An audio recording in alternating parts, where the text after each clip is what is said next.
o'clock. Let's roll it.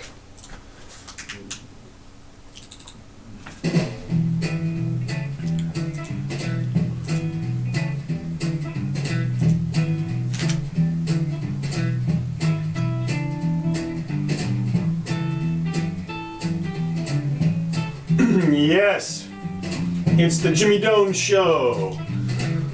Welcome, ladies and gentlemen. This is the Jimmy Doane Show live on Facebook. We are live right here. We're making stuff up as we go. No editors, no filters, no net. We do this twice a week, 4 o'clock these days, Sundays and Wednesdays, Eastern Standard Time. And I'll post a timestamp copy of the show up on YouTube and Twitter. Search for Jimmy Doane, D-O-A-N-E. You'll find us in an audio format around the web also. So today is the 20th day of November. Happy birthday, Robin. I don't know your last name now, but one of my law school buddies.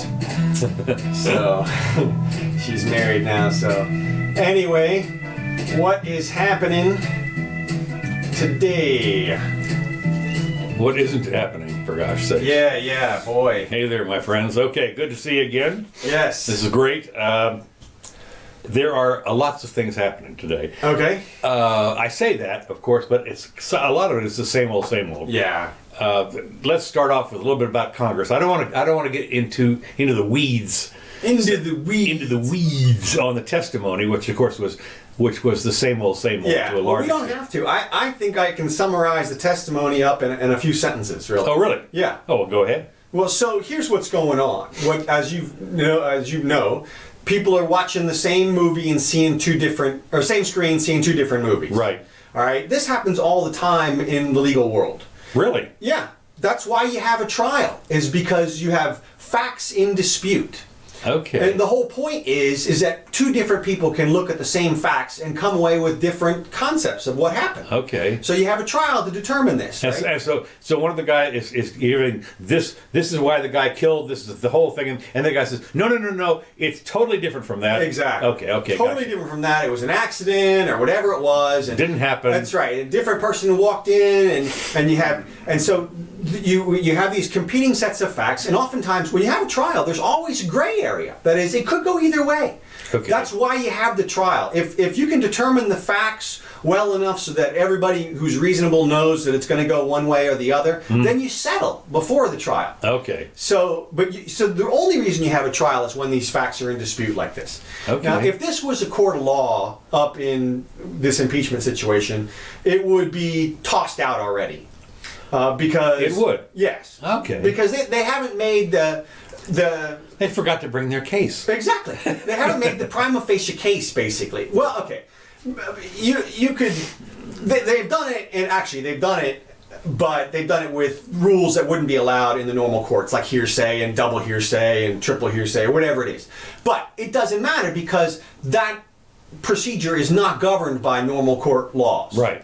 So in a normal court... Well, this is not a trial either. I mean, this is just, they're just looking for facts. Right. Well, it's an investigation, but it's going to be a trial. And, in the Senate, right? And in a normal trial, right, he would definitely walk, because the standard is simple. If two people can look at the same screen and see two different movies, then we have what's called the benefit of the doubt standard, or the beyond a reasonable doubt standard, which says, if I can articulate a hypothesis that's consistent with innocence, right, then you have to go with that, even if you don't believe that that's what happened. Okay. You give the person the benefit of the doubt. That's what our legal system is all about.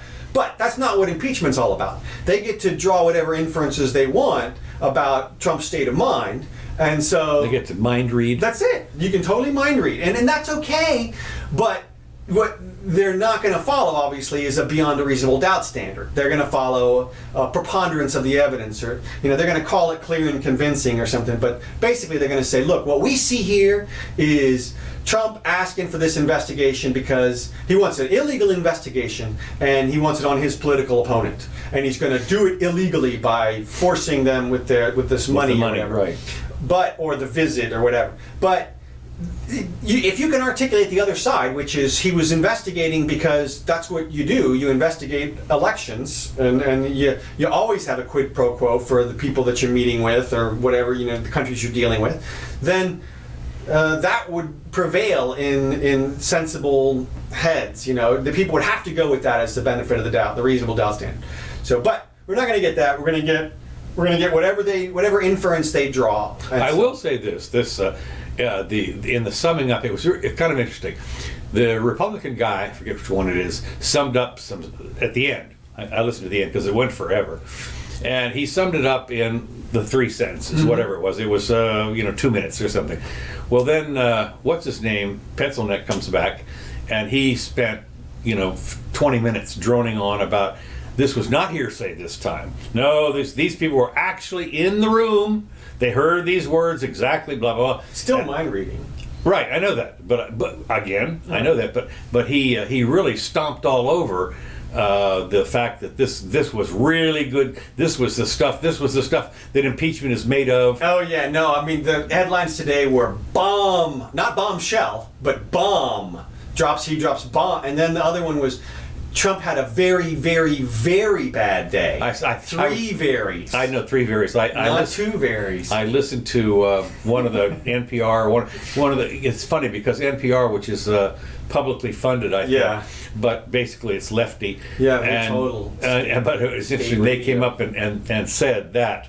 This was really bad for really bad for they nailed him to the wall this time. That's it. But of course that's not true. But whatever, they can draw whatever inference they want. We'll get an impeachment. It looks like because all they got to do is roll the dice on whether or not they're going to get reelected in their districts. I mean that's the only consequence they face for voting on nothing.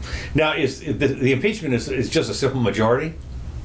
Yeah, I think so, for the House. For the House, right. Now, it's 2/3 in the Senate. Yes. Good luck on that. Well, yeah. I mean, that's the thing. You have to get people who are willing to risk their political lives. A lot of them, because the fact is Republicans do hold. I mean, if it was just down party line, it wouldn't go. No. But, yeah, they got to turn 20 people or something. And, they got to turn 20 Democrats. Because those people would have to go back and they'd have to say, in their minds, they believed that Trump was manipulating Ukraine illegally for his benefit illegally. Right. And that there's just.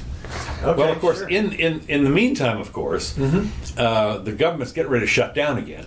Oh, really? Yeah, it's apparently. It's supposed to shut down like next week or something, but they've passed another stopgap measure, a continuing resolution, as they say, that's hold it open. They're going to hold the government open until December 20th. Okay. But it's interesting. This is all you don't hear about this. No. I mean, it's literally, they were getting ready to run out of money, like tomorrow or the next day, and so they. I guess off camera they passed something that said we're going to hold it open for another couple of days. Yeah, well, it's interesting that Trump has really given the Democrats a gift from the standpoint of his willingness to spend cash. He obviously is spending even more than Obama did. Right. And so I gotta believe that behind the scenes, the Democrats and Republicans are just loving each other from the standpoint of, I get this money, you get that money, we all get money. And Trump is playing with them. What, you look at me like that's... No, I just, it's funny because you wonder then why all the hostility is unbelievable. When, well, I think they're into... I mean, these people are pounding the ones that are holding in the House, the Democrats especially. I mean, they are livid. I mean, they are just out of control about how bad they think that, he's the most horrible. Why are we bothering to impeach him? We just sort of go kill him. Right. Yeah. Well, I mean, I heard one representative literally call him a sexual predator. Yeah. I mean, to me, that's slander. Well, except for the fact that, as you know, anything you say while you're in the House, doing the House business, you are immune. Yeah, well, and I don't know where they said it, but it's like, I mean, that's the worst category of person under our there is a bit of hyperbole floating around out there. A bit, you think? Yeah. Just a bit. Well, I don't know if they dislike him because, like, personally, like it's. I have friends I know. I mean, maybe Scott help us out here. Why do the Democrats dislike Trump so much when he's willing to spend like a Democrat, like a big spending Democrat. And I mean, I guess they want to get. I mean, you could say it's personal. You could be like, well, Nancy wants to take back over or something, or it's all a matter of pride. She's in control. I know. I mean, she's a speaker. It is kind of interesting because I would guess that a lot of these people don't know Trump personally. Yeah, no, they can't. I mean, they must know him sort of as an acquaintance in passing and stuff. They know from the headlines. Right, yeah. And they've obviously drawn the worst inferences from all those things. Well, yeah, a lot of it has to do with the peer pressure also. Well, I know that there's a lot of that, and there's certainly a wave. There's a blue wave coming from the far left, which is... obviously get this guy. They believe all of the headlines from the left. I mean, they believe that the climate change, 12 years is, and that kind of stuff. And if you really believe that, and that Trump's a horrible racist and thinks Mexicans are rapists, these are all talking points. That's all. I know. I mean, if you go back through all the things that Trump was lambasted for, you can find an alternate reading of each one of them. And well, so the bottom line is when you listen to any of the speeches, whether they're the stump speeches or the stuff in Congress, they're all emotional. That's that they are appeals to emotion.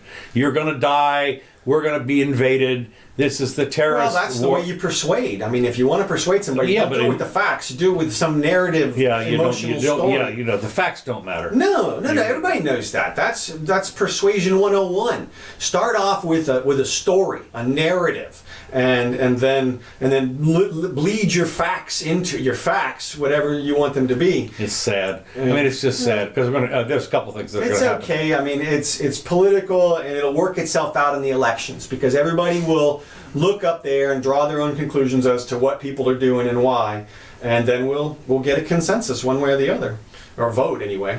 Well, again, it's one of those things.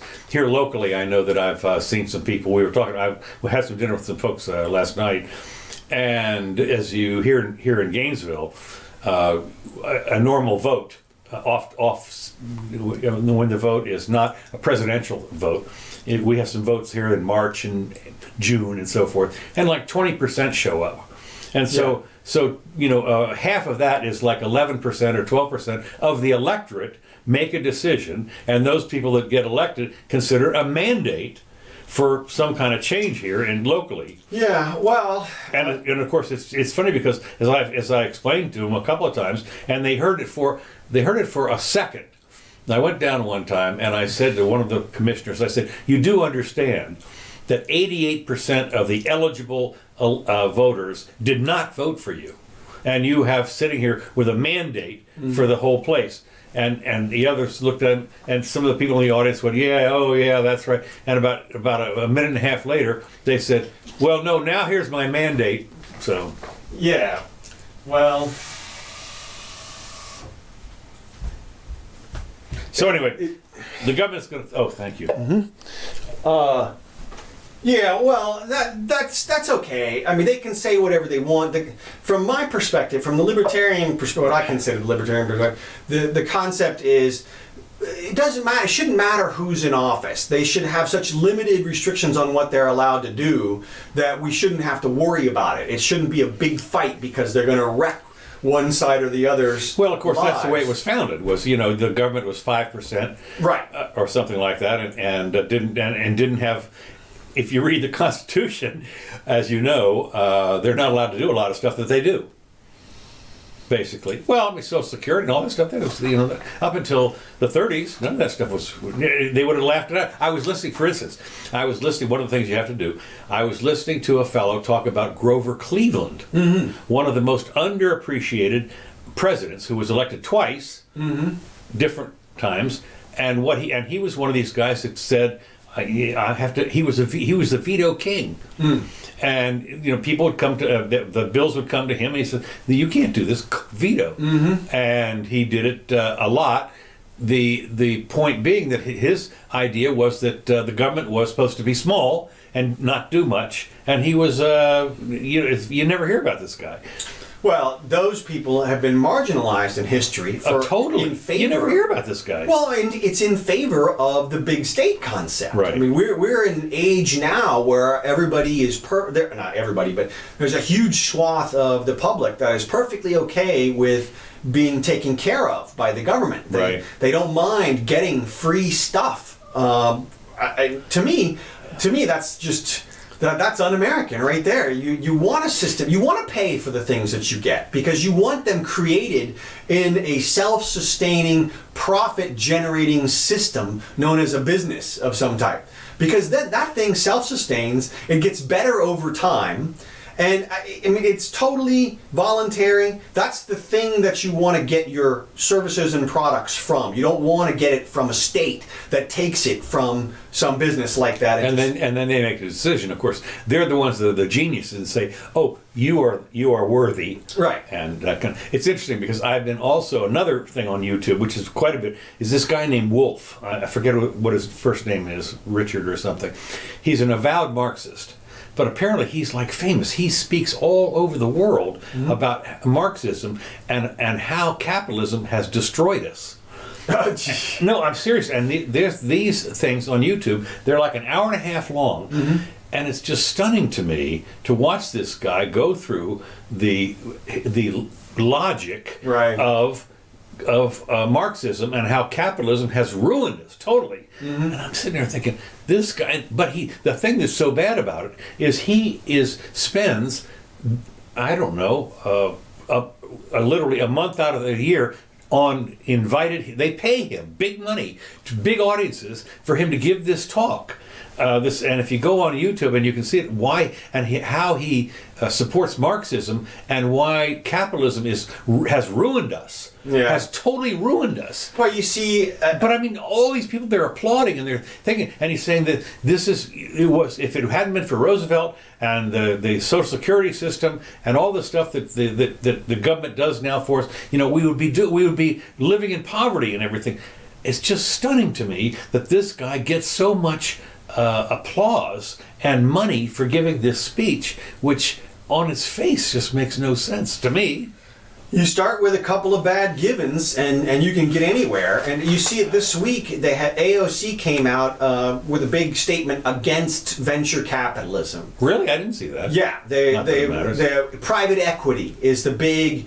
Oh, those are the evil people at this point. This is straight out. You mean something that's private is evil? Right. Well, and the whole equity thing, like they don't understand creative destruction at all. I mean, this AOC I'm talking about. She came out and said private equity was responsible for the destruction of 520,000 jobs last year.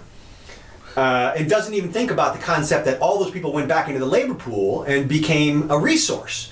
They became a labor pool for new companies, and you can't. If we have full employment, and you start a new company, where do you get your employees from?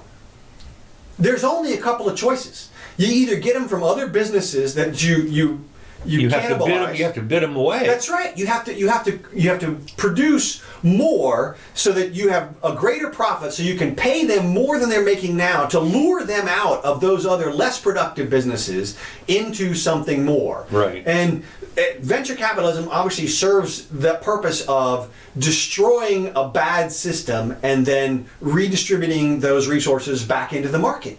And they don't even see that part of the system because from their perspective, I guess businesses should just continue forever. Well, it's interesting because before she showed up, they used to call it vulture capitalism. Right. Well, they were tossing around that. Oh, were they? Yeah. Oh, I didn't see that because I mean that was I forget what there was this one guy that would buy up companies, pretty rich, and he'd buy up companies and basically tear them apart. It was like other people's money. Sure. And look, business is not efficient, and I'm going to break it up, and we're going to, and that's how they would make it. It's their money. absolutely it's unquestionable that the business is going to benefit from this because the venture capital people want to make money. Right. I mean, there's no way around it. They're going to create wealth out. They're going to put people out in the street. I know. It's horrible. It's horrifying. And those manufacturing jobs will go.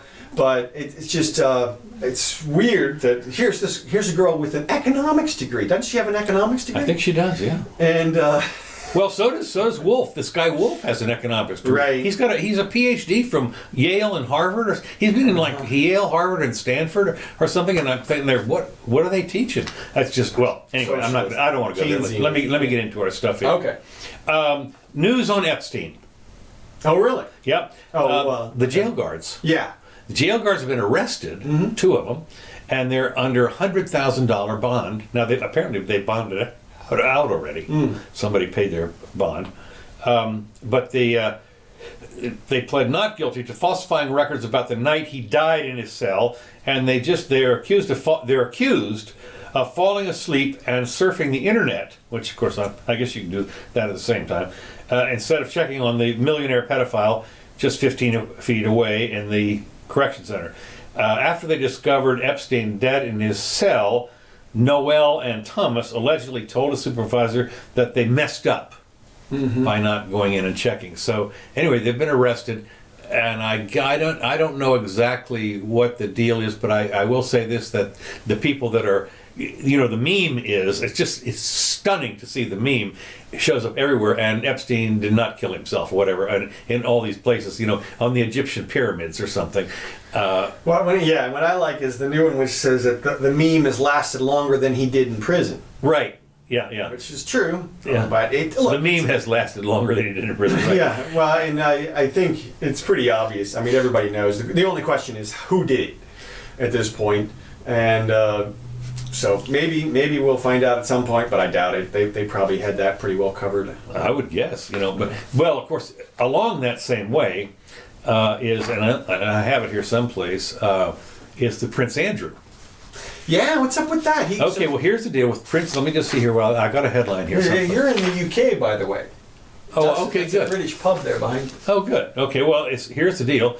Prince Andrew, Duke of York, answered questions about his relationship with the late disgraced financier for the first time in a BBC interview. And apparently they said that the BBC interview did not go well. He was blinking and sweating and all this stuff. And of course, what's happened is the Queen has given permission for the Duke of York, Prince, this is the guy, to step back from public duties in the foreseeable future amid criticism over his relationship with Epstein, the Duke said in a statement.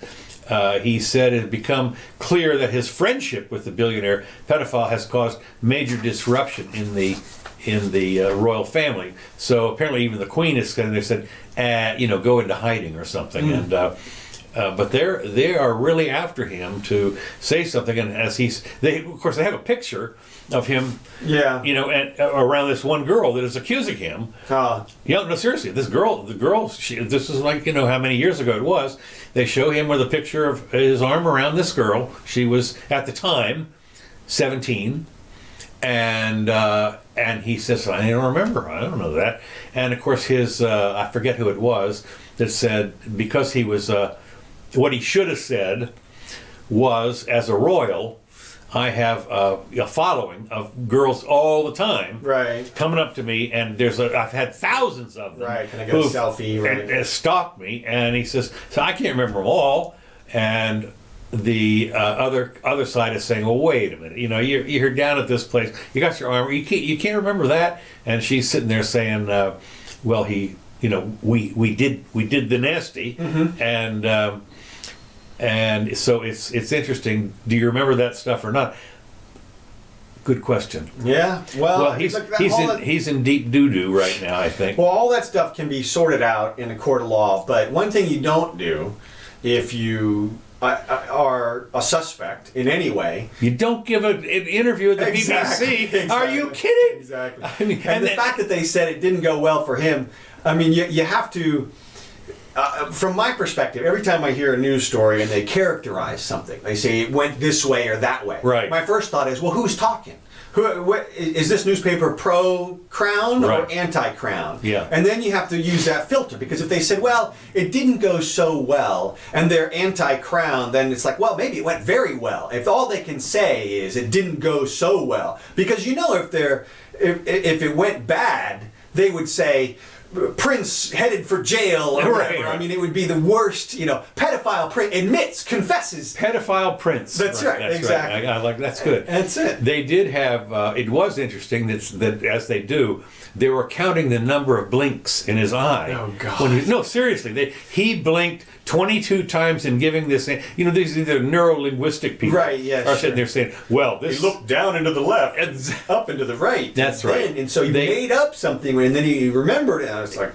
Okay, sure. There was a lot of that. Yeah. So anyway, there was a lot of that floated. And again, this comes down to the gray area that we were just talking about. Look, what you do, if you got an accuser, you find out if she's got jurisdiction. If she does, you listen to her story, to her accusation. You do an investigation. If it meets a prima facie case, you let it go to the courts, whatever, and then they try to prove one way or the other what happened.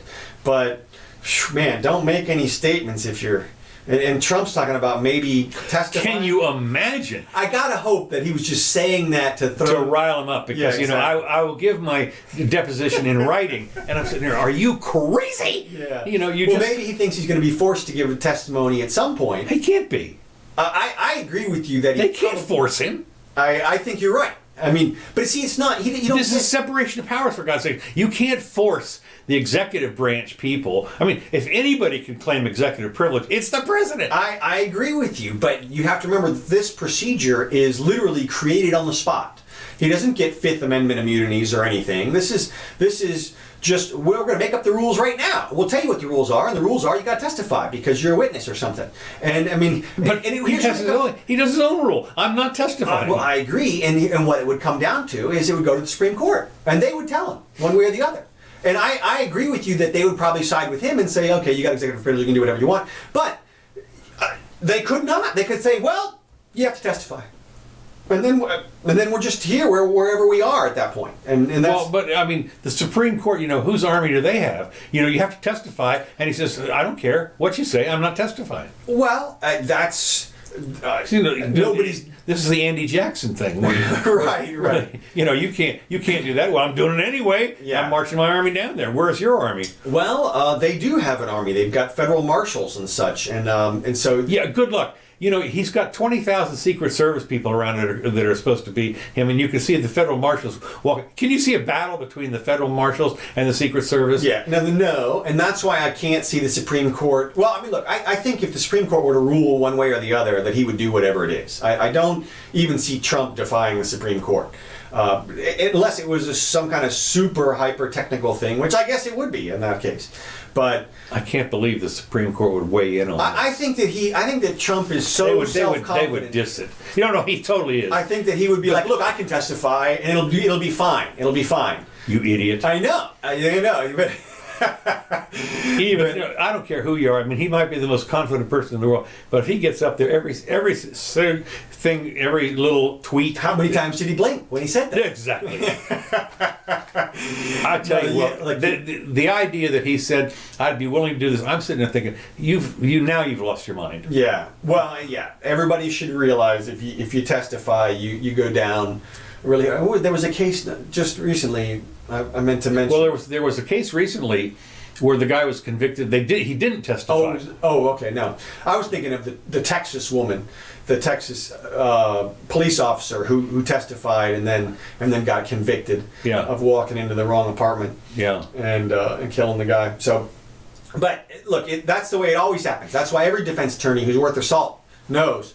The default rule is you're not testifying. Right. If you're the defendant, it's not going to happen. They have to prove it beyond a reasonable doubt. Yeah. But see, in this kid's situation, they don't have to prove it beyond a reasonable doubt. No, that's right. That's the whole point. So, that's the whole point. And maybe he's going to, I don't know, we'll see. But well, anyway, there are more testimonies. There are more witnesses to come, and that'll be, sure. I guess. Line them up. Line them up, that's right. So anyway, it'll be interesting. They've arrested the jail guards, as I mentioned before. They've arrested the jail guards, and I'm not sure, and it's for dereliction of duty or something. Yeah. But this has fueled the fire again of who done it. Yeah. And we'll see. Okay, moving on. Yeah. Why banning fossil fuel investment is a huge mistake. Now, more and more places are divesting themselves of fossil fuel companies. You mean like California pension? Exactly. Okay. Or Harvard or some places Right. like that. And they're saying if we are invested in Texaco or something like this, we're going to sell those shares off because we believe that they're hurting the environment. Right. And of course, I'm looking at this thinking, you're nuts. Because the fossil fuels are not going anywhere. When you look at, I was reading something here the other day. You see the pictures now in Germany and other places where the windmills are falling apart, literally falling apart. Sure. And the disposal, even the solar arrays are starting to come apart after 10, 20 years or whatever it is. How do you dispose of them? On and on. The environmental damage to the alternate fuel sources is becoming apparent. Phenomenally apparent. And so what are you going to do when you realize that only 5 or 10% max in some places, maybe in Germany or someplace there, they've got more solar and wind arrays to maybe 20 or 30 or 40% of the electricity comes from this stuff. I don't know. Alternate fuel sources. Not that much. Well, I don't know. Whatever it is. Yeah. Here in this country, it's like 5% or Yeah. so. And the fact is, the rest of it is fossil fuels. And if you think for a second that you're going to suddenly switch over, you're out of your mind. I mean, for a lot of reasons. Well, that's true.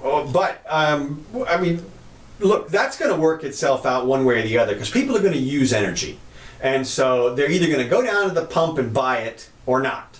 And you get to decide. This is Shapiro had a segment on this, and I disagree with his take on it. He said, when you go down to the store and you buy something, don't worry about whether you like the company or not or who they donate to. He was talking about the Chick-fil-A situation. Yes, I was going to bring that up. And he was going to say, ladies, and obviously, for people who don't know, Chick-fil-A is a Catholic or very Christian organization, and so they used to donate to a bunch of Christian places. Right. And they called for a boycott because the LGBTQXYZ people have called for a boycott because they figure by Chick-fil-A donating to Christian things, they are anti-gay. Right. And so here's the thing. As a consumer, that is, from my perspective, a choice and a balance you're totally allowed to make.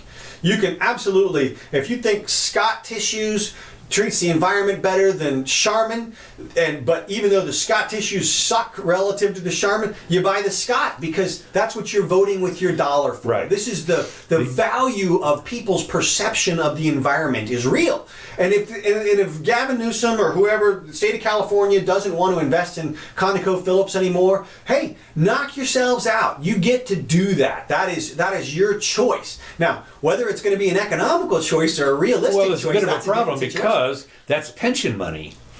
And of course what happens is if you invest in something that returns fewer dollars percentage-wise, and when the teachers or the pensioner people or the state employees, when they retire and suddenly there is no check or a small check, well then... Well, and that's the problem with obviously the government being the purchaser for the pensioners. Right. And if you were the pensioner and you got to decide how the money was invested, or at least have a vote on it or something like that, I mean, that would be a more direct relationship. This is Newsom anointing himself. Okay, I'm going to be the good... Anointing That's himself. it. I just did, and I touch me, and I am now this, and I will do the good thing, which is just happens to divest the pensioners of their money. Right. But at the same time, it's good for the environment because I believe in all the mumbo jumbo about the carbon pollution, and so. But you're allowed to do that. Everybody mumbo jumbo. I like that. Yeah, I mean, to me, it's like okay, it's CO2. Sure, it is. Sure.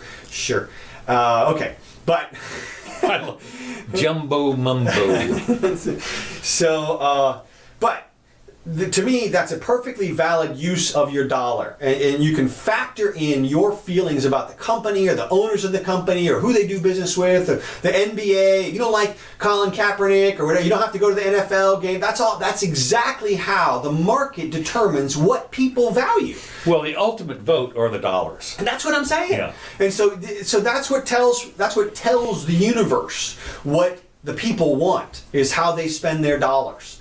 So So there you go. So it's fine. It's well, fine. of course, when you have sucked off 40% of your dollars to some government agency and they're deciding how to spend the money, well, that's a totally different story, and that's what's happening there is what I just described, which is they anoint themselves. Oh, we're going to do the good thing. We'll take your dollars. We're going to do the stuff you wouldn't do with it. Yeah, because you idiot. That's right. You're worthless toad. Worse than that, you're dangerous. You're dangerous. You're that's dangerous. Right. We're going to take your money and we're going to do the non-dangerous thing with it. Yeah.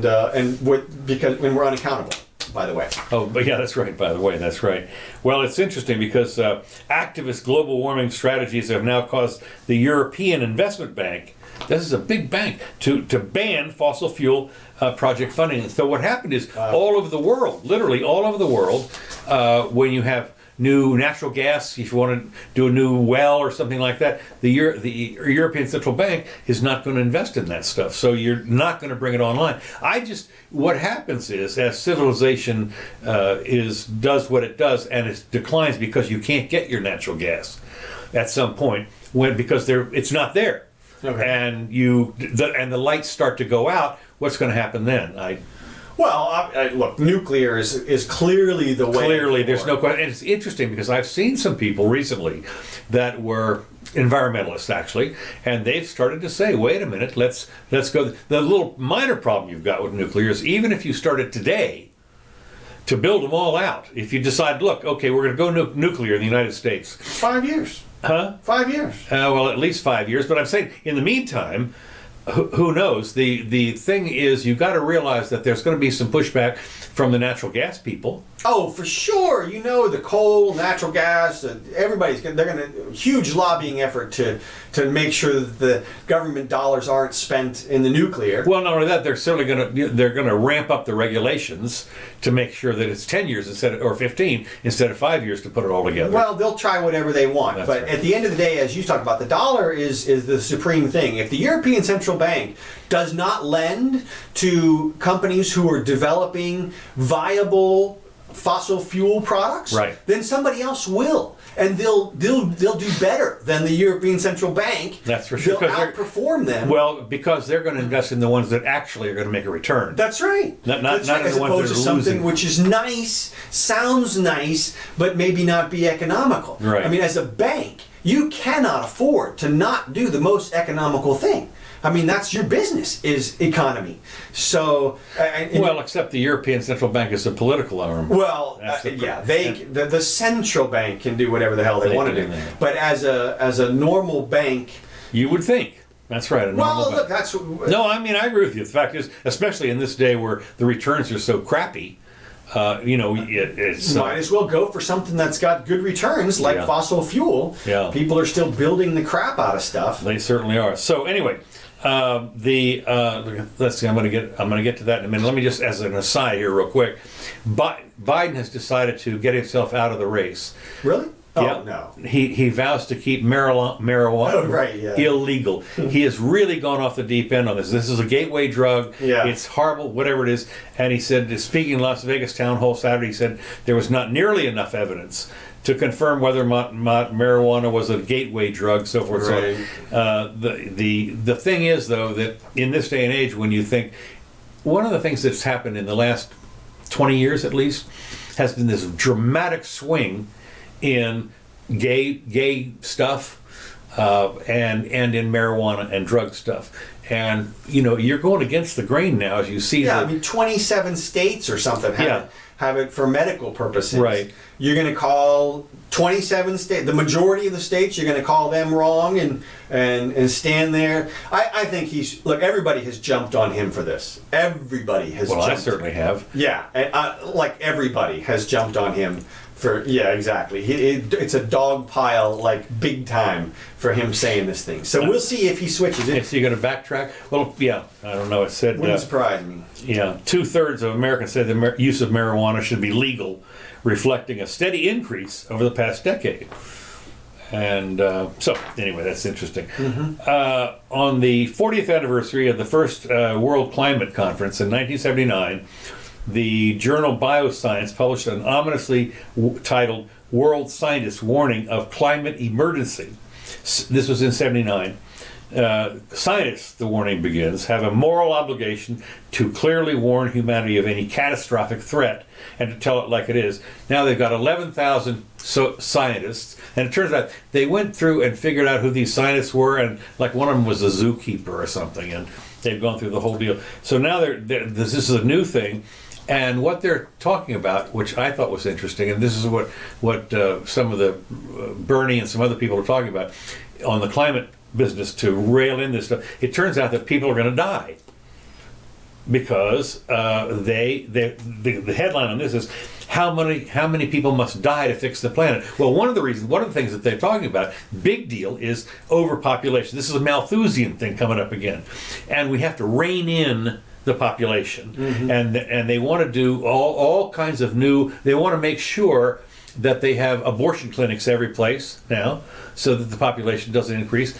And what's interesting is they, in order to save humanity, they want to kill off a bunch of people.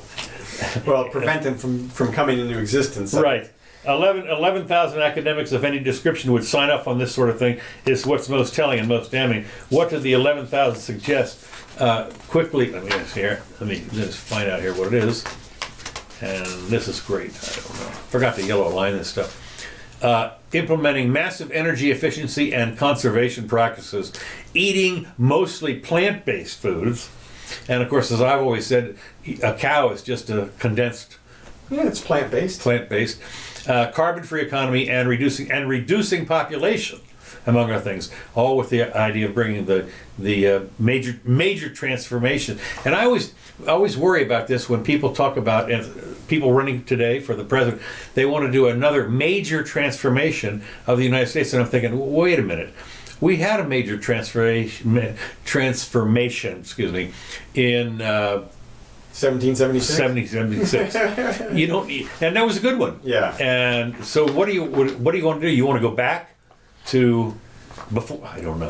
Well, I think that people can call for major change because, from my perspective, the country has moved so far in terms of state power and away from power of the people. Right. That's caused the problems that we see today. Whatever they are, you name the problem, I can show you a market cause, basically, because they've not allowed the market to exist. Right. And so these people sense that there's a problem, but they're going in the wrong direction. Yeah, they are. Elizabeth Warren had a tweet the other day. He said, "We're looking for big ideas to make big changes, and they'll come soon, and blah, blah, blah." And I responded, "Look, the big idea you're looking for is freedom. That's the big idea. You got to get back to that idea. And it governs everything, and it lets everything exist in a nice, fluid way, in a nice, friendly way." But no, her goal is state control, state everything. Well, it's as I've heard people say, you get a bunch of these really smart people in a room and do an all-nighter, and they come out with just the perfect thing. And these are 5 or 6 guys that have come out with the perfect solution. I heard Joe Rogan the other day call for a committee of smart people to run things as opposed to do the they president. watch The Simpsons? No, apparently not. Do they watch The Simpsons? Well, that was like season whatever it was 10 years ago, Simpsons. At least 10, yeah. And of course we're talking about the episode where Lisa joins the Mensa group. Right. And the Mensa group takes over the town. Right. And they implement their brilliant ideas to total disaster.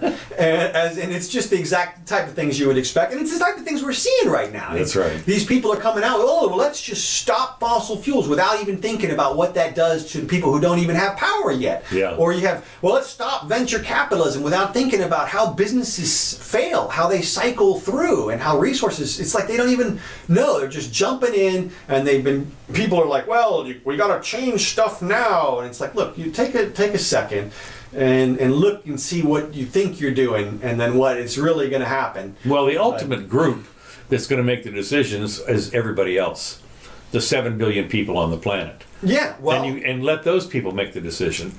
As I say, they're voting with their dollars or their rupees or whatever. I'm with you, but the statists people obviously believe they're so smart. They're so smart. They're an elite That's group. the beauty. They're elite. I've got what's interesting, of course, one of the things that I see are these various think tanks and their opposition to each other. No, you bright people are idiots. Right. We are the bright people that really know what we're doing and that here. makes perfect sense. That's exactly how you would expect it to be. And yet, when people look around, they think, well, I guess the elitists decide, hey, we need to be in charge because the dummy people can't do anything right by themselves. They can't even make a bargain on their own behalf. So we have to have leveraged bargaining in their employment and in the things that they buy. They can't read a label, so we have to mandate that. Have you seen those labels? And of course, stuff like that. I love this. I'm going to just go off a second here.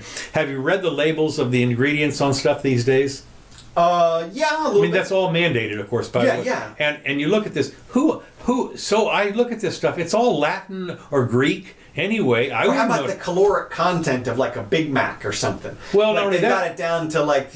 Right. Oh no, the caloric. That's one thing you can understand, I suppose.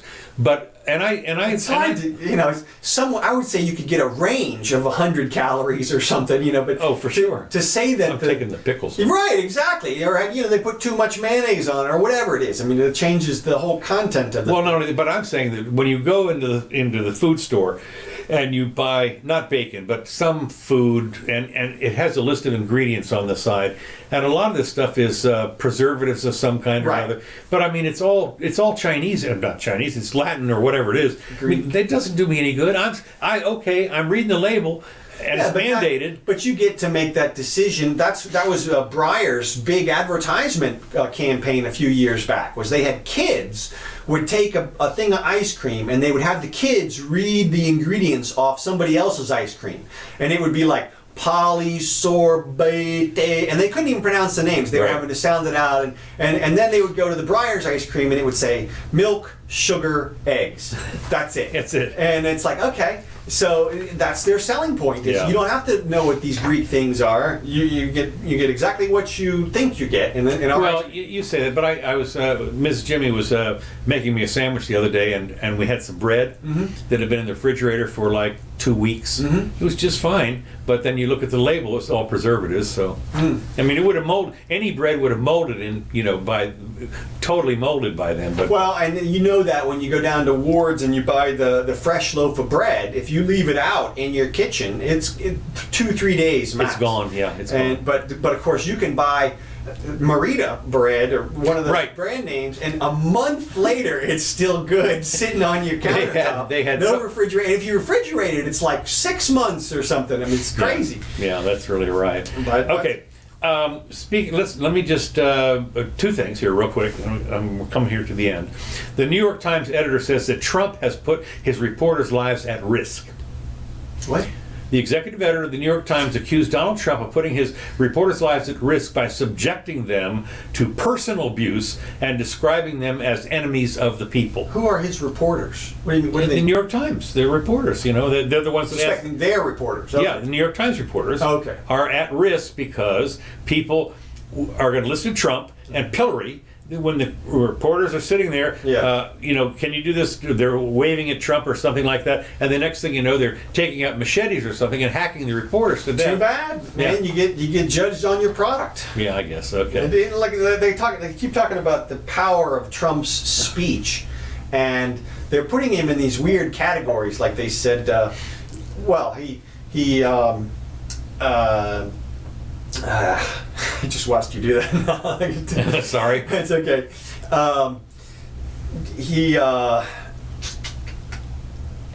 They were talking about how when he tweeted about the witness that one time, that it was witness intimidation. Right. And when he asks a question, it's a demand. Basically, okay. Like when he asked Ukraine to do this thing, that was a demand. Okay. Because he's too powerful of a person to just have requests. Everything he says is a demand. So I can appreciate that. Well, to some extent, but you can't put somebody in that category, because that's like saying if he walks up to a girl and says, "Hey, I'd like to fool around with you," well, that's a demand. You have to do it, or he's going to kill you. I mean, maybe. Well, I know that when Mrs. Jimmy says, "Are you wearing that tie?" That's right. Yeah, I'm sitting here, I'm take shredding that it. off. That's it. Now. That's a demand. I can right. tell you right now. Well, yeah. But so anyway, there. We went out last night. She's, we're doing this. I'm thinking, oh God, I got to change this. Okay. Moving on. Mm-hmm. Andrew Yang is trying to. He's still in there. He's still in. I didn't know this, but he is. As president, I will establish a department of the attention economy. What? Kids are getting hooked on apps like Facebook, Instagram, and Twitter and spending too much time on digital devices. This technology is addictive and damaging to the mental health of our children. Yang is like too clever by a third. He thinks he is so smart, and they don't even realize. Do they know when books came out, when books were invented, there was a big hoorah that nobody was ever going to think anymore, because now you can write stuff down in your book, and you won't have dinner with your family because you'll be engrossed in this book. Well, not only that, I remember when they first translated the Bible into native English or whatever. Horrible. Oh, what are you talking about? It's from the Latin. They outlawed this. They outlawed a whole bunch of translating initially. Did they? Yes. This is the origin of the word royalty. When you violate a copyright, you pay a royalty, because it was originally Queen Anne was like, look, we're not going to have all these people just willy-nilly copying books like this. This is just out of control here. So you have to pass all of your manuscripts through the Crown. And if you don't do that, you're going to have to pay a royalty to the Crown. And that's where it comes from. It's like it's just control. And so here Yang is translating this now to Instagram, skipped right over TV. TV, radio, these other horrible distractions that are going to wreck society. And now stupid newspaper, seriously. And now they're onto the internet, and I hear people talking about it. Oh my God, the internet's going to wreck people and ruin it. It's like, well, okay, but most people will be able to negotiate it and factor it into the rest of their universe. It's the addiction. It is interesting, though. One of the great pictures that I keep up on my wall shows these kids, high schoolers. Obviously, they on some kind of a tour, high school tour of the great museums of Europe, and on the wall is the Night Watch, very famous Rembrandt. And they're all looking at their little. Yes. But see, to me, from my perspective, what they're doing on their phones is they're reading about the painting. What you do is you Google this painting. I'm going to take a picture of it. What is this painting, and who did this? I mean, that's obviously the best interpretation. It is good one, because I will say this: in most of those, even back when I was touring those things, in most of those museums, you can pick up a set of headphones, and as you walk past them, they tell you about it. Of course, that's their interpretation. Well, but like you say, if you Google it, you can get everything you'd ever want about it. And my guess is these days the museum itself has a website with the different exhibits right there, and you can play and. Well, the thing that is so great about that kind of stuff on the Google business, of course, are the other little links. Mm-hmm. Not only do you see Rembrandt, but then it'll have a link to some of the other people that were of the same time, the same era. Comparative type stuff. Yeah, exactly.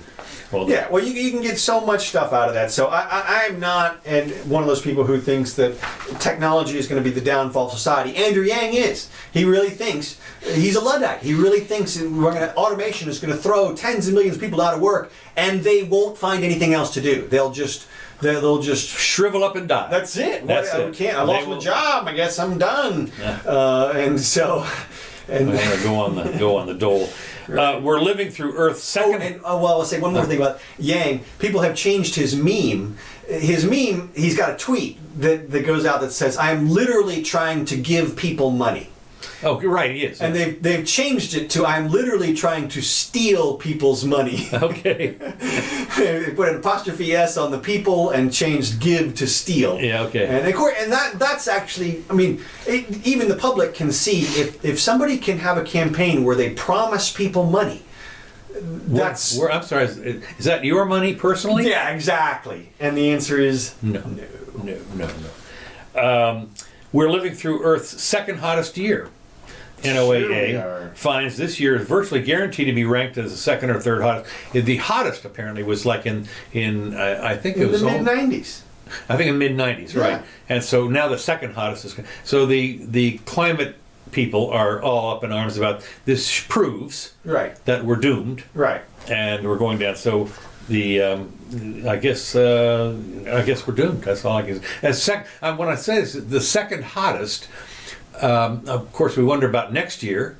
Is it going to be the third hottest or whatever? Yeah, well, look, they've been saying hottest on record for a long, long time. They finally are acknowledging that the hottest was 95. Oh, is that right? Yeah, okay. At least some people are. Some people aren't, but some people are. And then you can go back, like I saw a record the other day that said, oh, we haven't had a snowfall here or cold this bad since the 1930s or hotter. Right, yeah. And it's like, okay, well, so then the 30s was pretty bad, huh? Yeah. I mean, well, the other thing is that was in like Minnesota, right? Okay, but not necessarily in Siberia or southern Italy, exactly. or People, Antarctica. I mean, who knows? I go back to my initial thing on this whole climate gate situation, which is show me climate gate. That's what I'm calling. Okay. Because here's the deal.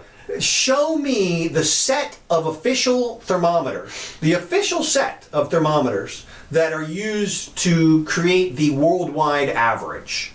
And I'll show you another set of thermometers that does a different temperature. And in fact, if you go on the NASA website, they've got like 6 different committees or bands of people that produce the global average temperature. And they don't match.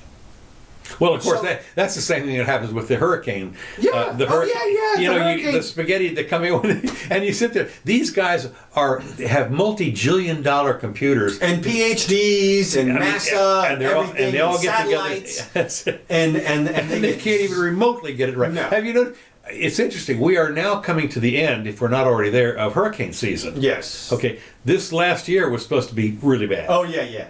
Nothing. Nothing. I mean, nothing. It's been nothing since. I mean, it was bad for the island. There was an island or two down there that got devastated. I understand that, but as Doane far as Florida, wiped out. Yeah, they wiped out. Yeah, okay. Those One islands little island. Yeah, little island. Who cares? Right.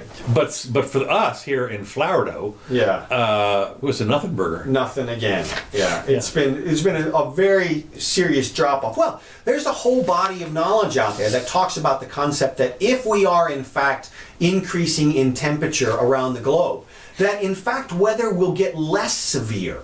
The concept, the people who say it's more severe talk about kinetic energy. They're like, oh, we got more kinetic energy, so obviously we're going to have more dynamic fluctuations. No. The bad weather is caused by the differentials, by the differences between the hot and the cold, right? The border areas, that kinds of stuff. So if everything is heating up, you get less of those differentials, fewer of those differentials, and you get less severe weather. Okay. So I'm not at all convinced that more climate change or more warming will bring more severe weather. Now, that being said, we posted the pictures of Florida at the last glacial maximum, right? And it's half underwater, right? So there's no reason why we shouldn't expect that for this next glacial maximum. Well, there was another one. No, during the glacial maximum, Florida was connected to the Bahamas. You could walk over. That was the. Oh right, yeah, that's right. I did it backwards. You did it backwards. Yeah, right. It was. I mean, Florida was 4 times the size it is today. And you could walk from England to Denmark to Sweden, straight across the North Sea. Look, 400 feet difference in sea level. And this was just 10,000 years ago. Yeah. So, and by most accounts, there still could be a couple of thousand years of warming from here, just by the regular cycles. Yeah. So, well, I'm looking forward to it myself, and they're coming to because as a ham radio operator, what we've had is the solar minimum in sunspots. Well, no, we're about to enter that. That's right. But I mean, once we get to there, then it'll start to go back up again. We hope. Yeah. One of the things that they're saying we're gonna be in minimum. We're in a triple minimum here for the next We're entering a triple minimum for the next 30 years. Really? Yeah. Shit. Yeah. That's too bad, because one of the things that I remember when I got my first ham license in the 50s was, in the 50s and the 60s, in the 57 and 60s. Sunspot spike. I mean, sunspots everywhere, and your antenna could be a wet string out the window, and you could talk to Japan just as clear as you talk to your neighbor. But when the sunspots go away, the ionosphere changes and everything. And so I was hoping that they might come back, but maybe not. Not till 2055 or something, apparently. Oh shoot! So yeah, and this should drag us into a bit of a cold spell as well. They're expecting a little mini ice age. So and what's interesting is that if the climate alarmists are correct, and we are warming the climate based on our CO2 contribution, we may have inadvertently averted a mini ice age, which has devastating effects. Cold is way worse for humans than heat, because in heat we can go to colder climates, but if it gets too cold, there's nothing you can do. Your crops don't grow. Right. It's bad news all the way around. And when you look back through history at the little ice age and stuff like that, it was bad times, and it's dark ages. That's the whole point. Dark ages.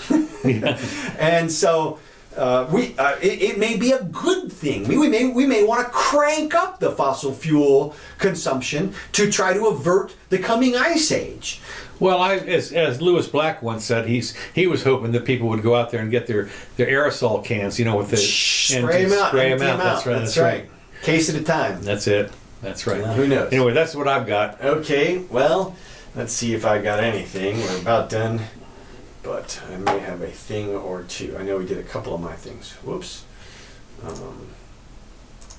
All right. Let's see. Oh, one real quick thing. This is a legal thing. We got a story this week that some piglets were the latest animal to file a court case for their protection. What? Yes. In England or something. You do know that pigs, by the way, are protected in the Florida Constitution. Yeah, I know. We have a little section in there about that. And this is another effort to that effect. And I'm just going to tell people, look, pigs don't file anything, all right? Yeah. People filed this on the pigs' behalf. And we're not affecting the pig's will, okay? You're affecting those people's will. That's what you're doing. The pigs don't even know what's in the freaking document, okay? That's the word dumb means you can't hear and then articulate. You can't speak. That's right. You can't speak because you're too dumb. You can't do it. That's what pigs are. That's what there was an orangutan last week who did the same thing, and this orangutan has rights now, and you're like, okay. But it's not. And look, what happened is some human did this. This is the same thing as corporations or people. Look, corporation doesn't do anything. A person always does a thing. A person. And it's the same with the gun control thing. You're not controlling guns. You're controlling a person. And it all comes back to people like that. And so this is just a stupid headline. Well, we talked about this on Sunday when the Survivor thing Australia, and they were all bent out of shape because they were eating live worms. Yeah, exactly. And so the worms, I guess, have rights now. Right. Well, look, for all we know, and look, you can probably draw the assumption, but for all we know, the worms want to get eaten. Yeah, there you go. That's their goal. There in was life. one of the greatest cartoons that I used to love, and you can't hardly find them anymore, was Al Cap. And I forget what the name of it was, but he had a bunch of characters in there called Schmooze, and the Schmooze lived to be eaten. Okay. And they were like they were shaped like bowling pins. Okay. And all they wanted to do was to be eaten. That's what they lived for, was to be eaten. Okay. And Al Cap had this little Abner was the. Well, we know that there are plants that have that plan. They produce a fruit in order for it to get eaten. Well, not only that, yeah, of course, and they produce the nectar, right, to get, and the ants, of course, farm their own aphids. Aphids are like their cattle. Oh yeah. They stroke them and everything to get the sugar out of the aphids. Yeah, they're farmers. Right. A couple real quick things also. Assange rape charges were dropped. Yes, I saw that, finally. Yes. 20 years or whatever. 10 years, something like that. They were bogus charges from the beginning. Anybody who looked at them was like, what? Wait, what? And it was obviously designed to revoke his status of inextraditability. Right. And so now we'll see what happens. I don't know. They've had him in a freaking hole for months now. Yeah. And so we'll see what they finally do with him. But it's just interesting that they finally got around to, I wonder. Oh, by the way, that was BS.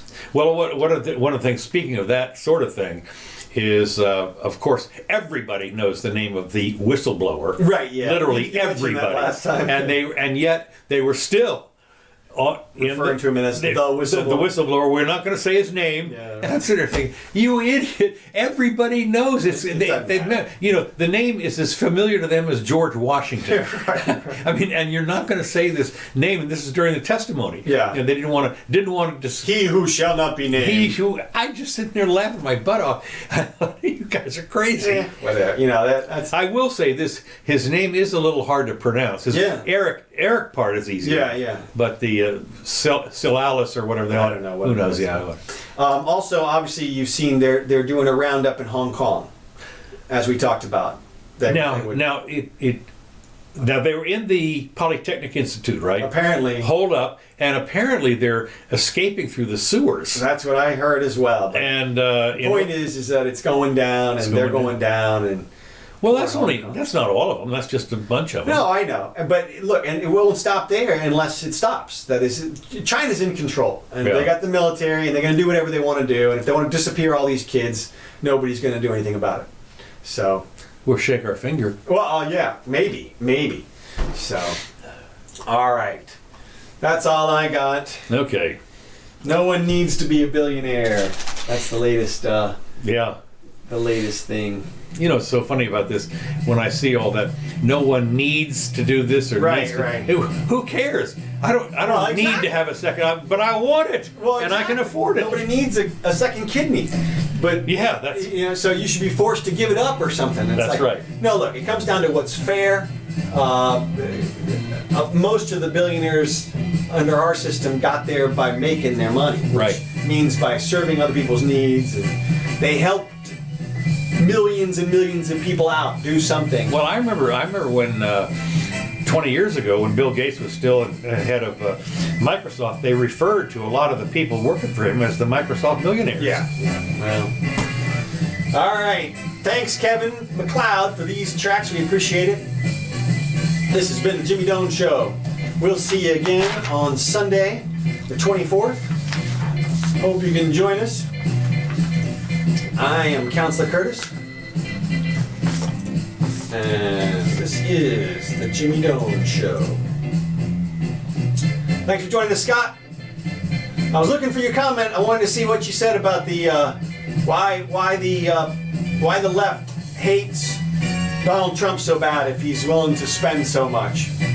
If you're still there, type it in there, please. All right. We'll see you soon.